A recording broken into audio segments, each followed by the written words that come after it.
का नाम है द कॉन आर्टिस्ट। तो कहानी की शुरुआत होती है किसी शहर के नाइट व्यू को दिखाते हुए। रात के अंधेरे में एक चोर किसी बिल्डिंग में घुस जाता है और अपने काम को आसान करने के लिए वो इस बिल्डिंग की इलेक्ट्रिसिटी कट कर देता है। लाइट के जाते ही बिल्डिंग के सिक्योरिटी गार्ड भी अलर्ट हो जाते हैं, लेकिन इससे पहले ये लोग ऊपर की तरफ जाकर उस चोर को पकड़ पाते। वो चोर इतना शातिर था कि चुराने वाली चीज़ वो पहले ही चुरा कर उस बिल्डिंग की छत पर पहुंच जाता है और यहाँ पहुंचने के बाद कनेक्ट किए हुए रोप की मदद से वो यहाँ से भागने के लिए बच्चों का खेल समझ के वहाँ से भाग ही जाता है। मतलब रोप वे से एक बिल्डिंग से दूसरी बिल्डिंग में जाना उसके लिए बहुत ही आसान था।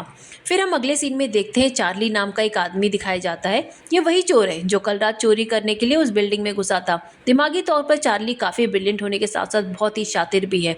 यही वजह है कि मुश्किल से मुश्किल चोरियाँ भी वो आसानी से अंजाम देता है। चार्ली अपना काम इतनी सफाई से करता है कि न किस बारे में किसी पुलिस वाले को पता है, न ही शहर के किसी दूसरे क्रिमिनल्स को।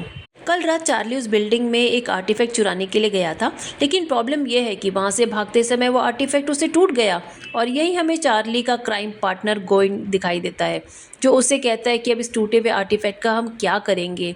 यह चीज़ तो अब हमसे कोई सस्ते दाम में भी नहीं खरीदेगा। लेकिन चार्ली उससे कहता है तुम इस बात की टेंशन मत लो, मैं इस आर्टिफैक्ट को ऐसा जोड़ूंगा कि कोई आम इंसान तो इसे पहचान ही नहीं पाएगा। इसके बाद गोइन को एक आदमी फ़ोटो दिखाते हुए बताता है कि यह आदमी किसी ऑक्शन हाउस में ऑथेंटिसिटी का काम करता है। एक बार अगर यह हमारे आर्टिफैक्ट को पास कर देना तो समझ लो कि ऊंचे दामों पर इसको बिकने से कोई रोक नहीं सकता। फिर अगले दिन ये दोनों आर्टिफैक्ट के पास जाते हैं और उस ऑक्शन हाउस के ऑथेंटिसिटी के पास पहुंच जाते हैं। अगले दिन वो दोनों आर्टिफैक्ट को लेकर उस ऑक्शन हाउस के ऑथेंटिस्टर के पास पहुंच जाते हैं और यह आदमी अपने काम में काफ़ी मंझा हुआ खिलाड़ी था। देखते ही पहचान जाता है यह चीज़ तो नकली है और चार्ली से कहता है कि अगर ये नकली है तो तुम कौन सा असली हो। मैं तुम्हारे बारे में अच्छे से जानता हूँ, किस तरह से तुमने ज़्यादा पैसों के चक्करों में कई बार नकली चीज़ों को असली बनाकर बेचा है। फिर चार्ली उसे कुछ फोटोज़ दिखाकर अपना काम करवाने के लिए ब्लैकमेल करता है और अपने खिलाफ इन सबूतों को देखकर वह बंदा तो डर ही जाता है चार्ली से। फिर चार्ली की बात मानकर उसे आर्टिफैक्ट को ऑथेंटिकेट करार करते हुए इसकी नीलामी करवा देता है। इन सारी बातों से हमें ये पता चलता है कि चार्ली सिर्फ चोर नहीं है, बल्कि बहुत ही शातिर दिमाग वाला आदमी है।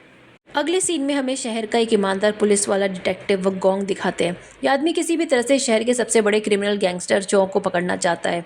इस काम के लिए चौ के गैंग में काम करने वाले एक आदमी को अपना मुखबिर बना लिया है।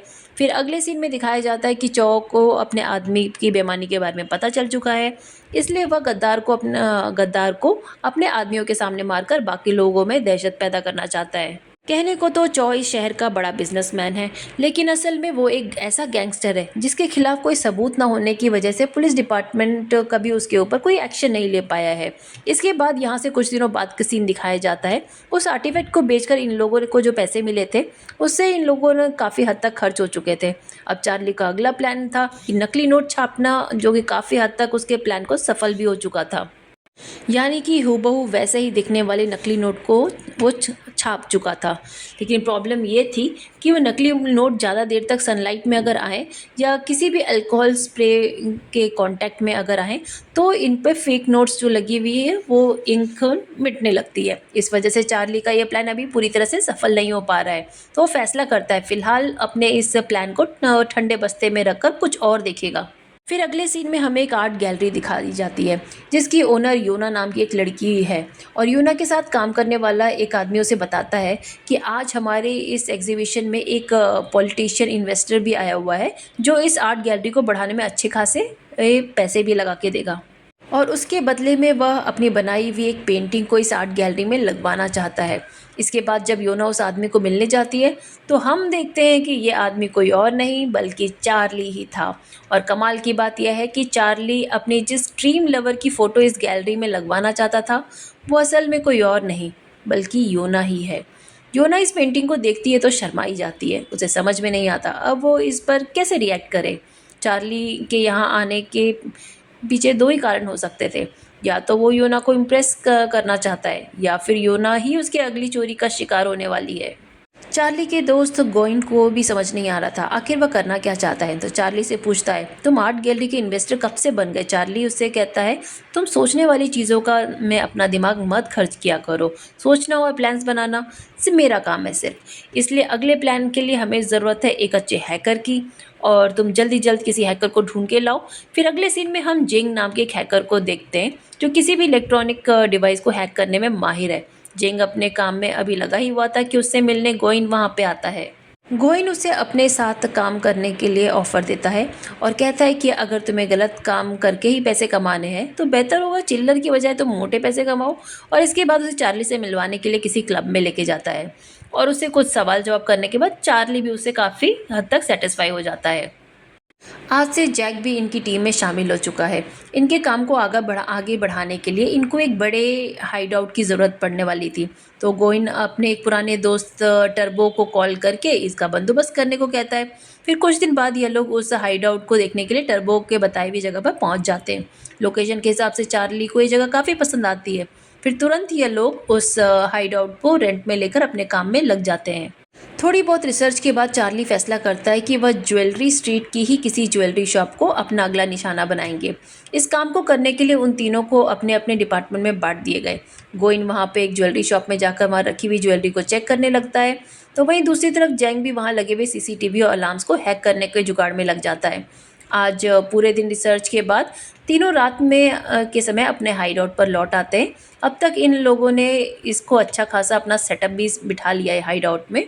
तो चार्ली सबको बताता है कि यहाँ की सीसीटीवी को आराम से हैक कर सकते हैं। जैक उसमें हामी भर देता है और गोइन कहता है कि मैं वहाँ पर कुछ ज्वेलरी शॉप पर गया था, लेकिन मेरी हालत देख के उन लोगों ने मुझे कुछ सस्ती ज्वेलरी दिखाई और कुछ महंगा कुछ दिखाया ही नहीं।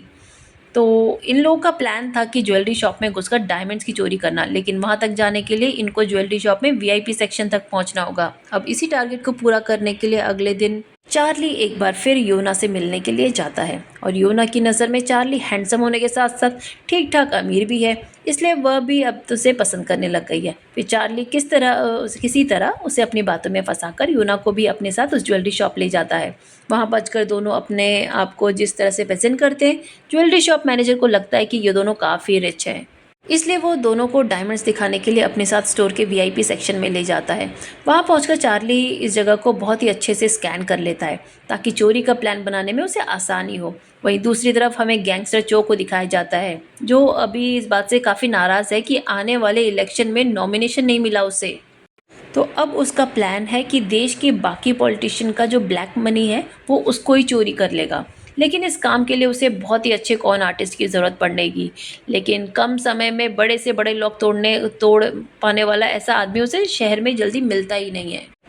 शहर के हर चोर लुच्चक को वो उठवाता है, उनको टाइम लिमिट देता है लॉक तोड़ने के लिए, लेकिन ऐसा कोई भी आदमी उसे नहीं मिलता जो लॉक उतने पर्टिकुलर टाइम में तोड़ पाए। इस वजह से गैंगस्टर शो का फ्रस्ट्रेशन काफ़ी बढ़ता जा रहा था। यही दूसरी तरफ हमें दिखाया जाता है कि चार्ली अपने उस चोरी के प्लान को फाइनल टच देने में लगा हुआ था। इस पर काफ़ी ज़्यादा काम करने के बाद फाइनली यह दिन आ जाता है जब आज हम लोग चोरी करने वाले थे।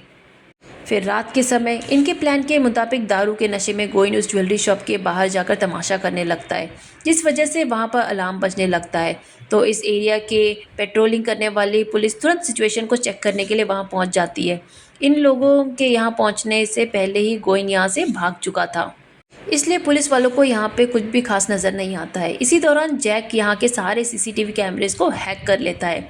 फिर सही मौका देखकर चार्ली अपने उस इलेक्ट्रॉनिक डिवाइस को एक्टिवेट कर देता है जिसको वो लास्ट टाइम चोरी चुपके इस ज्वेलरी शॉप के अंदर रख के आया था। उस डिवाइस की वजह से उस शॉप में काफ़ी ज़्यादा धुआं निकलने लगता है। तो पुलिस वालों को ऐसा लगता है कि शायद शॉप के अंदर कोई आग लगी है और इसी वजह से वो लोग शॉप पर ध्यान नहीं दे पाते जहां असल में चोरी हो रही होती है। इन तीनों की आपसी जुगलबंदी आखिरकार चार्ली के वीआईपी सेक्शन तक पहुंच जाता है जहां पर वह बेशकीमती हीरे रखे हुए थे। इस सेफ का लॉक तोड़कर वो इन हीरो को उनमें से निकाल लेता है और फिर बिना पुलिस वालों को कुछ पता चले ये तीनों बड़े ही आराम से उन हीरो को चुरा कर वहाँ से भाग लेते हैं। फिर अगले दिन शहर के हर अखबारों में यह डायमंड रॉबरी की खबर छपी हुई थी। गैंगस्टर चो को इस न्यूज़ को पढ़कर उन चोरों को काफ़ी इम्प्रेस हो जाता है। वो अपने आदमियों को कहता है, मुझे अपने काम के लिए ऐसे लोगों की ज़रूरत है, जैसे भी हो इन आदमियों को जल्दी से ढूंढ के मेरे पास लेके आओ। लेकिन उन चोरों को ढूंढना इतना भी आसान नहीं था। जिन लोगों ने ये चोरी की है वो उन डायमंड्स को बेचने के लिए शहर के डायमंड ब्रोकर से ज़रूर मिलेंगे, इसलिए चो के आदमी उस शहर के ज़्यादातर डायमंड ब्रोकर्स को उठाना शुरू करते हैं। और इसके बाद पुलिस स्टेशन के एक सीन दिखाया जाता है कि डिटेक्टिव गोंग भी इस डायमंड रॉबरी वाले केस को लेकर काफ़ी एक्टिव हो चुका है। और इसके पीछे की सबसे बड़ी वजह यह थी कि उन चोरों ने जिस शॉप के डायमंड्स चुराए हैं वह शॉप असल में गैंगस्टर चो की ही थी। तो जाहिर है गैंगस्टर चो उन चोरों को आसानी से तो छोड़ने वाला नहीं है। इसके लिए कुछ दिनों बाद दिखाया जाता है कि चार्ली गैंग के लिए काम करने वाला उनका आदमी टर्बो उन डायमंड को बेचने के लिए शहर के किसी डायमंड ब्रोकर के पास जाकर मिलता है। लेकिन इन लोगों की ये बात ज़रा सी खबर नहीं थी कि गैंगस्टर चो ने इस शहर के सारे डायमंड्स ब्रोकर्स को पहले ही अपने कब्जे में ले लिया है। अब टर्बो की वजह से चो के आदमियों को एक लिंक मिल जाता है, जिसको ढूंढते ये लोग आखिरकार उनके हाइड आउट तक पहुंच जाते हैं और चो के आदमी चार्ली के लिए काम करने वाले लोगों की फ़ोटो और उनकी सारी जानकारियाँ निकाल लेते हैं। जो कि आदमियों को लगता है कि योना चार्ली की गर्लफ्रेंड है, इसलिए इन लोगों ने अपने बॉस को दिखाने के लिए उसकी भी कुंडली निकाल ली थी। इसके बाद जो चार्ली और उनके दोस्तों के बारे में सारी रिसर्च देता है, तो उसे ये बात की काफ़ी हैरानी होती है कि इनमें से किसी के भी खिलाफ आज तक कोई भी क्रिमिनल रिकॉर्ड नहीं है। चार्ली और उसके दोस्तों को तो गैंगस्टर चो ने आज पहली बार ही देखा था, लेकिन इत्तेफाक की बात यह है कि योना को वो पहले से ही पहचानता था। अब यूना और गैंगस्टर चो के बीच आखिर क्या लिंक है, इस कहानी में हमें आगे समझ में आएगा। इसके बाद ये गुंडे उनके हाइडआउट पर धावा बोलकर उन तीनों को कब्जे में ले लेते हैं। चो उन लोगों से कहता है तुमने जो भी गलती की है मैं उसके लिए तुम्हें माफ़ कर दूंगा, लेकिन बदले में तुम्हारी टीम को अब मेरे लिए काम करना होगा। चार्ली कहता है कि मैं किसी दूसरे के लिए काम नहीं करता, तो जो समझ जाता है ये लोग ऐसे नहीं मानने वाले, तो वह तीनों को पिंजरे में बंद करवाकर कुछ दिनों तक अच्छे से टॉर्चर करता है। फिर आखिरकार चार्ली और उसके दोस्तों की हिम्मत जवाब दे जाती है और एंड में चार्ली और उसकी टीम चो के लिए काम करने के लिए तैयार हो जाती है। चार्ली उससे पूछता है कि बताओ हमें क्या करना है, तो चो कहता है कि इस बार तुम्हें कोई छोटी मोटी चोरी नहीं करनी, बल्कि एक बहुत बड़ा हाथ मारना है। इस चोरी में तुम लोग मेरे लिए 10 मिलियन चुराने वाले हो। और इतना बड़ा अमाउंट सुनकर चार्ली दंग रह जाता है।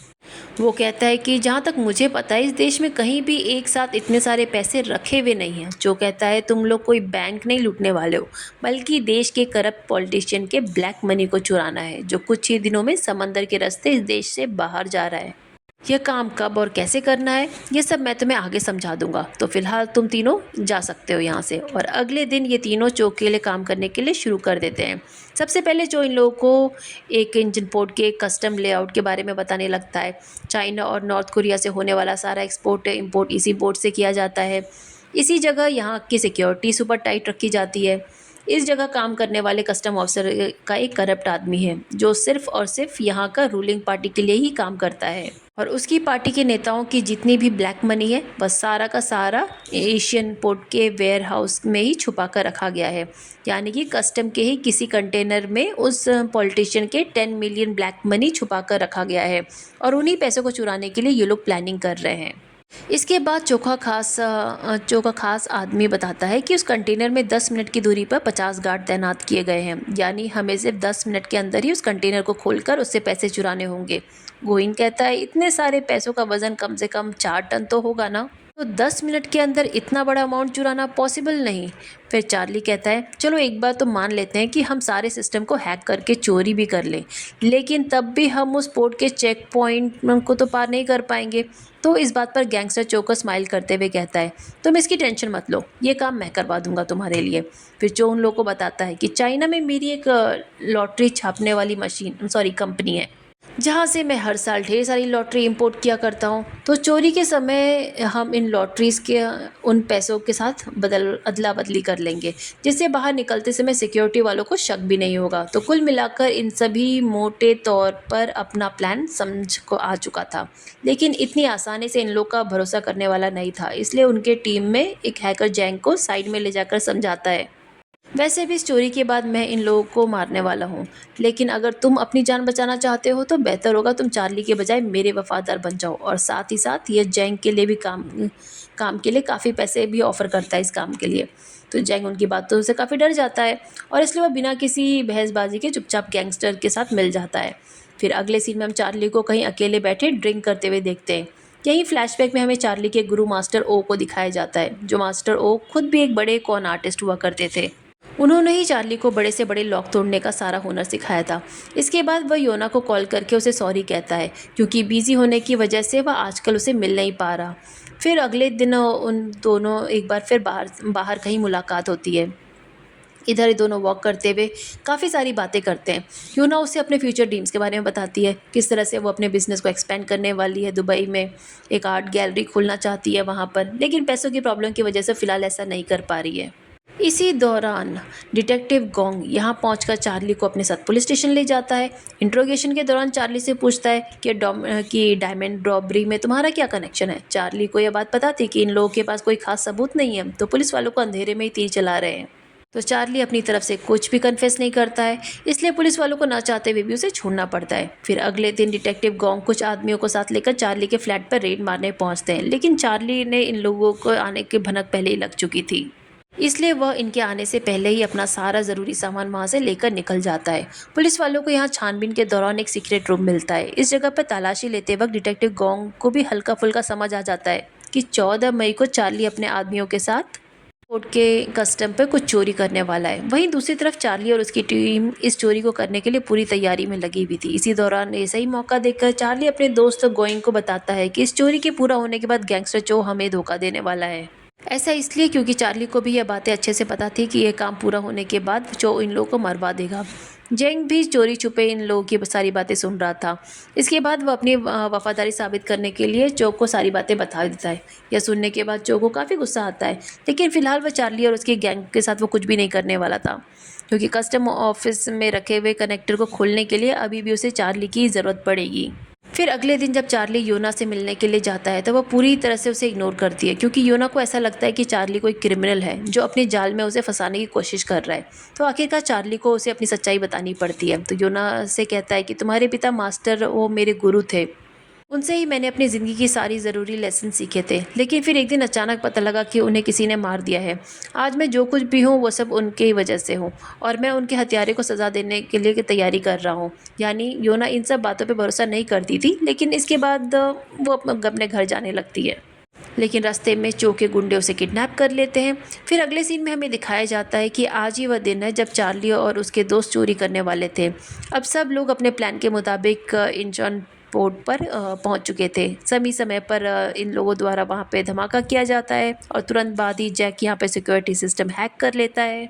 उस ब्लास्ट की चेकिंग के लिए काफ़ी सारे ट्रक बाहर से अंदर की ओर आते हैं, और इन्हीं ट्रकों के बीच छुपते छुपाते चार्ली और उसका दोस्त गोइंग भी वहां पहुंच जाता है। वहां से लोग सीधा उन पैसे वाले कंटेनर के पास पहुंच जाते हैं। फिर बिना कुछ समय गवाए चार्ली तुरंत ही उस सेफ को खोलने में लग जाता है। कुछ ही देर में वो सेफ खुलता है तो इसके अंदर से पैसों को देखकर इन सभी की आंखें फटी की फटी रह जाती है, और फिर तुरंत वह लोग इन पैसों के ट्रक में भरकर वहां से निकलने लगते हैं। लेकिन इसी दौरान डिटेक्टिव गोंग भी अपनी टीम के साथ स्पॉट पे पहुंच चुका था, और चार्ली ने पहले ही प्लान बना रखा था कि गैंगस्टर चो को डबल क्रॉस करेगा। इसलिए वह तुरंत ही अपनी ड्रेस चेंज करके वहां बने कस्टम ऑफिस में पहुंच जाता है। यहाँ चार्ली का प्लान था कि उस कंटेनर का एड्रेस चेंज करना, जिसके अंदर चो के आदमी का पैसा चुराने का रखने वाले थे। लेकिन गैंगस्टर चो भी उसके इरादे को पता चल चुका था, तो यहाँ पहुंचकर चार्ली को गन पॉइंट पे ले लेता है। फिर चार्ली को वहां से बाहर लेकर आता है और उससे कहता है, मुझे तुम्हारी असलियत के बारे में पहले ही पता लग चुका था। मैं जानता हूँ कि तुम्हारे कौन आर्टिस्ट ओके चेले हो, और शायद उसकी मौत का बदला लेने के लिए ही तुम मुझे धोखा देने आए हो। चार्ली उससे पूछता है, तुमने उनको क्यों मारा। जो कहता है कि पहले वो आदमी मेरे लिए ही काम करता था, लेकिन फिर बाद में अचानक उसने ऊपर ईमानदारी का भूत चढ़ गया। मेरे समझाने के बावजूद वह काम करना छोड़ देता है, लेकिन मैंने अपने आदमी को कहकर उसे मरवा दिया। इसके बाद चार्ली यूना का नेकलेस दिखाते हुए कहता है, तुम्हारी गर्लफ्रेंड भी इस वक्त मेरे कब्जे में है, ठीक वैसा ही करते जाओ जैसा मैं तुम्हें बताऊं। इसके बाद वह चार्ली से कहता है, तुम पुलिस के सामने से अपनी कार लेकर जाओ ताकि पुलिस वालों का ध्यान तुम्हारी तरफ से जाए, और यहाँ पे हम अपना काम आसानी से कर लेंगे। जैसे ही चार्ली अपनी कार लेकर वहां से गुजरता है तो डिटेक्टिव गोंग अपने आदमी के साथ उसका पीछा करने लगता है। चो ने उसकी कार को अंदर एक बॉम्ब रखा था, तो सही समय पर ब्रीफ केस को लेकर चार्ली बाहर आ जाता है। इससे पहले कि पुलिस वाले उसको रोक पाते, वह बॉम्ब को लेकर समंदर में कूद जाता है, लेकिन समंदर में छलांग लगाने से पहले किसी पुलिस वाले ने उसे गोली मार दी होती है। फिर अगले दिन जब पैसों से भरा कंटेनर गैंगस्टर शो के चौक के अड्डे पे पहुंचता है तो वह बड़ी खुशी के साथ इसे खोल के देखने लगता है, लेकिन वह देखता है इसके अंदर असली पैसे नहीं बल्कि फेक करेंसी रखी हुई है। यह देखकर तो उसकी पूरी तरह शॉक हो जाता है। उसे बिल्कुल भी समझ नहीं आता आखिर ये चार्ली ने कब और कैसे किया। इसी दौरान उसके पास चार्ली का फ़ोन आता है जो चो से पूछता है कि बताओ भाई तुमने कैसे किया ये। तो उधर से चार्ली जो को बोलता है कि कैसा लगा मेरा सरप्राइज़। इधर चार्ली ने जो के खिलाफ जितने भी सबूत इकट्ठे किए थे वहाँ के पुलिस वालों के पास पहुँचा दिए थे, इसलिए अब डिटेक्टिव गोंग के पास जो के गिरफ्तार करने के लिए पर्याप्त सबूत मौजूद थे। कुछ ही देर में पुलिस टीम उसके अड्डे पे पहुंचकर उन गुड्डों को गिरफ्तार करने लग जाती है। इसी अफरा तफरी का फ़ायदा उठाकर चार्ली की टीम का हैकर जैंग और योना को उसके कब्जे से छुड़ा लेता है, और यहाँ हमें पता चलता है कि जैंग ने भी असली में चो को डबल क्रॉस किया है। वह शुरू से ही चार्ली के लिए ही वफादार रहा है। चो के लिए काम करने वाले ज़्यादातर गुंडों को पुलिस गिरफ्तार कर लेती है, लेकिन ये सही मौका पाकर चो वहाँ से भागने में कामयाब हो जाता है।